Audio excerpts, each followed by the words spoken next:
महाड शहरातील पथदिवे दुरुस्तीचे काम करत असताना एका कामगाराला विजेचा धक्का लागून तो गंभीर जखमी झाल्याची घटना समोर आली आहे। हुंडेकरी एंटरप्राइजेस कंपनीचे कामगार राजू बाईत हे दुपारच्या सुमारास पोलवर चढून स्ट्रीट लाईट दुरुस्तीचे काम करत होते। त्याचवेळी अचानक विद्युत प्रवाह सुरू झाल्याने त्यांचा तोल जाऊन ते खाली कोसळले। या अपघातात राजू बाईत यांच्या डोक्याला गंभीर दुखापत झाली असून त्यांच्यावर महाडमधील खासगी रुग्णालयात प्राथमिक उपचार करण्यात आले। त्यानंतर पुढील उपचारासाठी त्यांना मुंबई येथे हलवण्यात आल्याची माहिती महाड नगरपालिकेचे अभियंता रणजित भोसले यांनी दिली। दरम्यान हुंडेकरी एंटरप्राइजेस कंपनीकडून काम करणाऱ्या कर्मचाऱ्यांच्या सुरक्षेकडे दुर्लक्ष होत असल्याची चर्चा सुरू झाली आहे।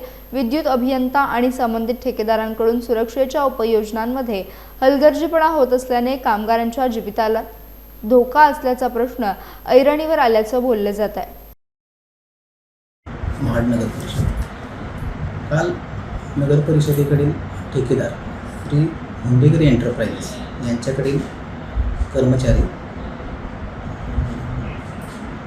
रोहन बाईत हा छत्रपती शिवाजी महाराज येथील पेडणेकर ज्वेलर्स येथे स्ट्रीट लाईट देखभाल दुरुस्तीचे काम करताना पोलवरून पडला। तर जखमी झाल्यानंतर प्राथमिक उपचार न्यू लाईफमध्ये केले अन्सारी डॉक्टर यांच्याकडे आणि सध्या मुंबईला पुढील उपचारासाठी ॲडमिट केलेलं आहे। काल संध्याकाळी ग्लव्ज वगैरे इतर काही गोष्टी अशा वापरल्या नव्हत्या असे बोलले जाते। असं ही सगळी कॉन्ट्रॅक्ट बेसवर असल्यामुळे ठेकेदाराची जबाबदारी, ठेकेदार पूर्ण माहिती तुम्हाला देऊ शकते। आपण सगळ्या नगरपालिकेमार्फत अटीशर्ती पूर्ण टाकलेली की सुरक्षेच्या दृष्टीने काय जे इन्स्ट्रुमेंट लागतील ते पूर्ण जबाबदारी कॉन्ट्रॅक्टरची राहील।